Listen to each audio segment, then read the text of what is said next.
client, that is George Koimburi, the candidate of Tanga in Juja. He is being charged with an offense purportedly that occurred in the year 1994. So he is being arrested after 17 years since 20, yeah, how many? 27 years. 27 years. He is said to have committed this offense in the year 1994. So he is being arrested after 27 years after the purported date of commission of this offense. He was not arrested in the first decade in the year 2004. He was not arrested in the second decade in the year 2014. They are now arresting him almost the third decade after purportedly committing this offense. To me, this case is clearly political. We shall fight, and the people of Juja should not be intimidated. Koimburi will be on the ballot, and he will continue supporting His Excellency William Ruto because that is his personal choice. His wife is also being threatened with an arrest, and all these allegations have arisen after he decided to vie on a Tanga supported party as opposed to going the Jubilee party. We want to tell Jubilee that Kenya is a multi-party democracy. Kenya believes in freedom, in liberty. They will not use intimidation to go and threaten people who are supporting Tanga faction of politics in this region. He was cleared in 2017 using the same documents, and also the fact is the case will be heard, I'm sure, in October after we have this election, so it will not impact on his suitability as a candidate. Today we were in court, and we came as a result of a matter that had been brought to court by way of warrant. But I'd like to inform the people that this matter did not start now.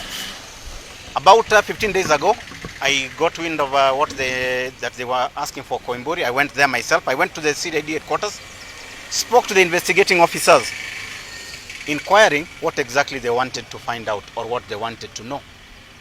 I met the officers. I sat in the office, and they told me that they wanted to talk about some documents that had been presented by Mr. Koimburi. I asked them whether those papers are the same ones that he presented in 2013 and 2017, and they confirmed. They said they are the same. My question to them was, why are they now being forged documents when initially they were not a problem when he was in Jubilee? Of course, there were no answers to that. We were told that they will call us and inform us later what to come. Only to be surprised that they brought this matter to court. How could they bring a matter to court without summoning the accused person or the intended accused person and then put the charges in court? We got information that there was a warrant of arrest. We have come to court. We wrote to court and told them that we will be coming on 26th. We are here today. We have actually articulated our story very clearly to the court that we are no summons, and there are no summons in court. There is no affidavit in court. So they brought a charge sheet so that they could be able to get a warrant of arrest, which they succeeded. But the court, having listened, having heard our argument, and having no challenge at all from the prosecution, the court has released the accused person on a cash bail of 100,000. So quite clearly our courts are working, quite clearly they are listening, quite clearly they get the message, and quite clearly this matter shall be heard in a court that is quite competent. It is unfair that the state can get into such a situation because of politics. This is not politics. When you bring a case to court, bring a case that is clean. When you want to do politics, let us go to the field. That's a different ground. Let us separate the two. That is all I wish to say. The hearing has not been given a date. We are coming for pre-trial first of all, so that we can get all the statements and documentation. Then the court shall give us a hearing date. But we shall be coming on the 10th of May so that we can have a pre-trial. That is why we came to the police station. We are law-abiding citizens. We believe in the rule of law. And there must be a clear demarcation between the police and the judiciary. Despite the concerted efforts of the police to taint George Koimburi in bad light, we believe that we have received fairness today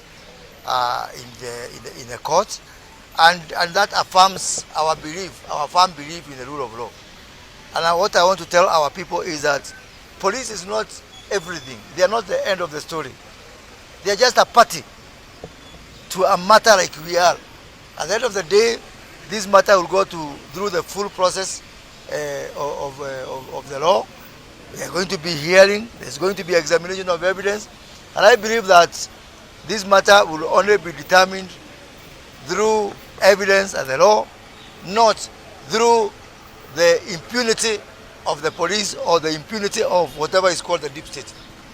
Let me also add that over the last 48 hours, after realizing that this particular method of logging out on Abu George Koimburi has failed, we understand that some people are planning a massive rigging of the by-election in Juja. We understand that police officers have been mobilized from all over the country to come and protect rigging to the scale as has never been seen before in this Republic of Kenya. As a People's Empowerment Party, today we'll be writing to foreign nations in this country. We demand to have full observers from all missions. We'll be writing to the American Embassy, we'll be writing to the European Union, we'll be writing to Embassy of or the High Commission of the Great Britain to request that they assist us with observers who are going to come and observe all the processes that relate to this election, right from now and for the next 22 days before we go and vote. And this should include not just the electoral matters, but also the conduct of the security apparatus. It is my contention that if there is a test whether the elections for next year will be free and fair, the litmus test is in Juja. If anyone is doubting, we have been alleging that the people want to extend their term.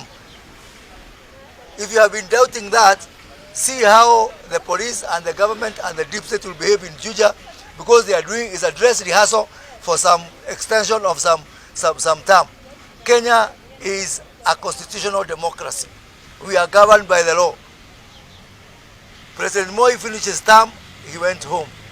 Kibaki finished his term, he went home. I don't believe there should be any extension now, and trying to use the Juja by-election as a litmus test of the patience of the people of this country.